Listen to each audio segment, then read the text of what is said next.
नमस्कार दोस्तों, ओम नमः शिवाय। आप सभी का स्वागत है एक बार फिर आपके अपने चैनल द महान धर्मी पर। दोस्तों, आज का वीडियो बहुत ही खास होने जा रहा है। आज हम आपको तुलसी का एक ऐसा उपाय बताने जा रहे हैं जिसको करने से आपको कभी भी धन की कमी महसूस नहीं होगी। वीडियो शुरू करने से पहले एक बार कमेंट में ओम नमः शिवाय ये 3 शब्द जरूर लिख दें, क्योंकि आप ऐसा करते हैं तो आप में सकारात्मक बढ़ती है। और यदि आप चैनल पर नए हैं तो आप इस चैनल द महान धर्मी को सब्सक्राइब कर लीजिए। अब चलिए दोस्तों वीडियो को शुरू करते हैं। दोस्तों, तुलसी का पौधा लगभग सभी घरों में होता है, लेकिन बहुत सारे लोग शास्त्रों में बताएं तुलसी के पूजने के नियम नहीं जानते कि तुलसी की पूजा कैसे करनी चाहिए, तुलसी को जल कैसे चढ़ाना चाहिए, तुलसी के पास कौन सी वस्तुएं रखनी है जो रखनी चाहिए, कौन सी वस्तुएं हैं जो नहीं रखनी चाहिए, और अधिक कई महत्वपूर्ण नियमों का पालन करना होता है। इसके अलावा यदि आप तुलसी के नीचे एक ऐसी चीज बांध देते हैं जो आपको माँ तुलसी का ढेर सारा आशीर्वाद मिलता है और आपके घर में महालक्ष्मी सदा निवास करने लग जाती हैं। तो दोस्तों, तुलसी का पौधा घर में होना परिवार के प्रत्येक सदस्य के लाभकारी होता है और नियमित रूप से इस पौधे की पूजा करने से लाभ भी अवश्य ही मिलता है।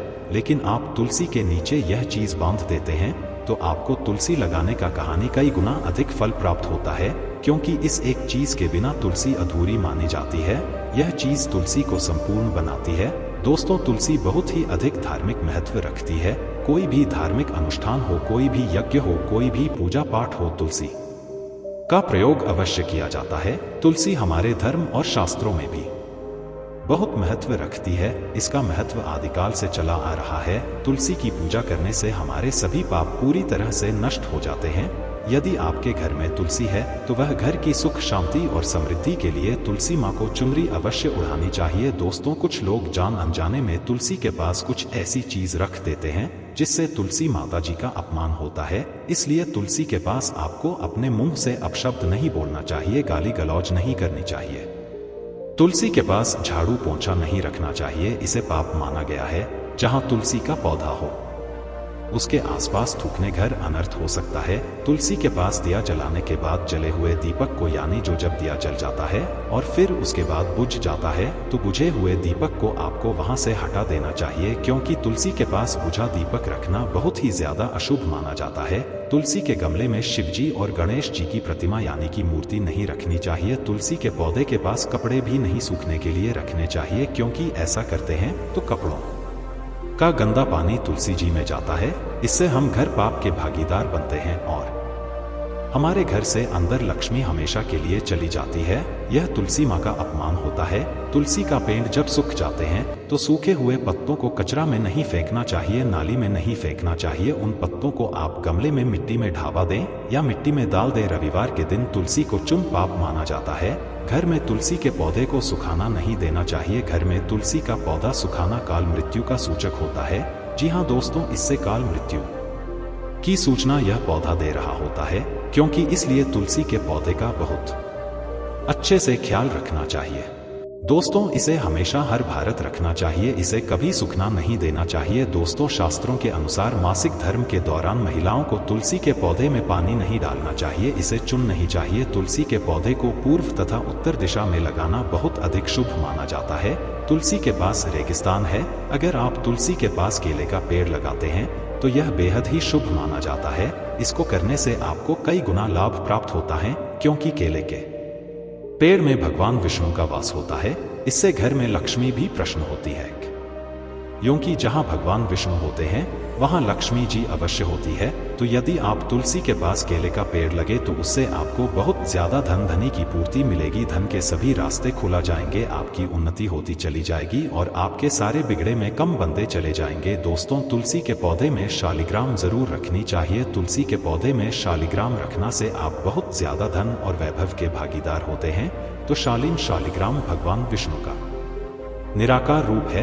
यह काला रंग का एक पत्थर होता है। शालिग्राम में अल्प मंत्र में वर्ण भी होता है। यह नर्मदा नदी में पाए जाते हैं। जिस प्रकार से शिवलिंग नर्मदा नदी में पाए जाते हैं, इस तरह से शालिग्राम नर्मदा नदी में पाए जाते हैं। यदि आप इसे तुलसी के पौधे में रखते हैं तो महालक्ष्मी की कृपा आपको हमेशा प्राप्त होती है।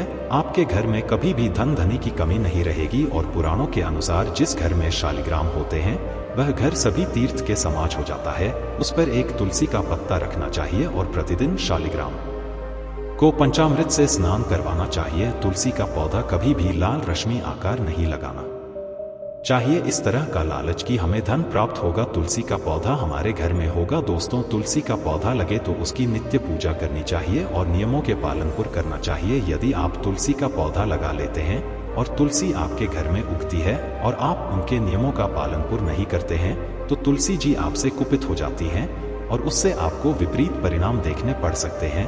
ऐसा करने से आपको हमेशा विपरीत परिणाम ही मिलेंगे, क्योंकि आपने नियमों का पालन नहीं किया। तुलसी का पौधा तो आपने घर में लगा लिया, लेकिन आप सभी गलत कार्य जो नहीं करनी चाहिए वो आप कर रहे हैं। जैसे कांटेदार पौधा पास में लगा रहे हैं, उनका अपमान कर रहे हैं, उनके पैरों को पेट जून के पेट हैं, उनको आप पैरों में ले रहे हैं, उनको सुखना दे रहे हैं, उनकी देखभाल नहीं कर रहे हैं, तो इससे आपको विविध परिणाम देखने पड़ सकते हैं और माता लक्ष्मी जी से नाराज होती है, क्योंकि तुलसी माता का अपमान साक्षात लक्ष्मी जी का अपमान होता है। तो दोस्तों, आपको यह बातें ध्यान रखनी है। यदि आप तुलसी का पौधा लगाते हैं तो आप उसके गमले को बिल्कुल अलग रखें और उनकी पूजा अर्चना करते रहे। दिन प्रतिदिन उनमें पानी दे, जल्द से जल्द उनकी जड़ों को सींचें, उनमें जल अच्छे से और उनकी निराई करें, ताकि खुद ही करने से क्या होता है, तुलसी में गोबर की खाद डाल सकते हैं। रसायन आप तुलसी में बिल्कुल ना डालें। जो रसायन रासायनिक उर्वरक होते हैं, केमिकल्स होते हैं, वो आपको तुलसी जी में बिल्कुल भी नहीं डालने चाहिए। गोबर की खाद का आपको प्रयोग करना चाहिए। इससे आपको माँ तुलसी जी लक्ष्मी धन से परिपूर्ण रखेगी। तो दोस्तों, उम्मीद है आपको मेरा यह वीडियो बहुत अच्छा लगा होगा, वह समझ आया होगा। यदि आपको वीडियो समझ नहीं आया और एक बार फिर भी वीडियो देखना है तो आप रिवाइज करके उसको देख सकते हैं। और वीडियो को यदि आपने ध्यान से सुना है तो रिवाइज करने की जरूर ही नहीं है, आप कागज पर लेकर के भी बैठ सकते हैं, आप उसको लिख भी सकते हैं, जो भी इसके नियम हैं। तो दोस्तों, इस तरह से हम वीडियो बनाते हैं। अलग अलग टाइप के जो वीडियो है, जो हमारे सनातनी जो हिंदू भाई हैं, जो हमारे इस वीडियो को देखते हैं, जो हम हिंदू धर्म के लोग हैं, जो हिंदू धर्म को मानते हैं, हमारे पुराण का जिनको ज्ञान नहीं होता, शास्त्रों में लिखी बातों का जिनको ज्ञान नहीं होता है, वो दान हम यहाँ पर इस वीडियो के माध्यम से उपाय के रूप में बताते हैं और पूज्य गुरुजी द्वारा कथा में कही हुई बातों को भी संक्षिप्त रूप में यहाँ बताने की कोशिश करते हैं। तो दोस्तों, इस तरह से सनातन धर्म हमारा आगे बढ़ता जाएगा और हम बहुत ही वैभव और खुशी के साथ इन उपाय को करते हुए रहेंगे, जीवन में हमेशा आगे बढ़ते रहेंगे। कमेंट में जय श्री राम जरूर लिख देना। तो दोस्तों, आज के लिए बस इतना ही, मिलते हैं ऐसे ही जानकारी भरी किसी और अगले वीडियो में। तब के लिए इस चैनल को सब्सक्राइब करके बेल आइकॉन जरूर दबा लीजिए और इस वीडियो को एक लाइक जरूर कीजिएगा। ठीक है, धन्यवाद दोस्तों।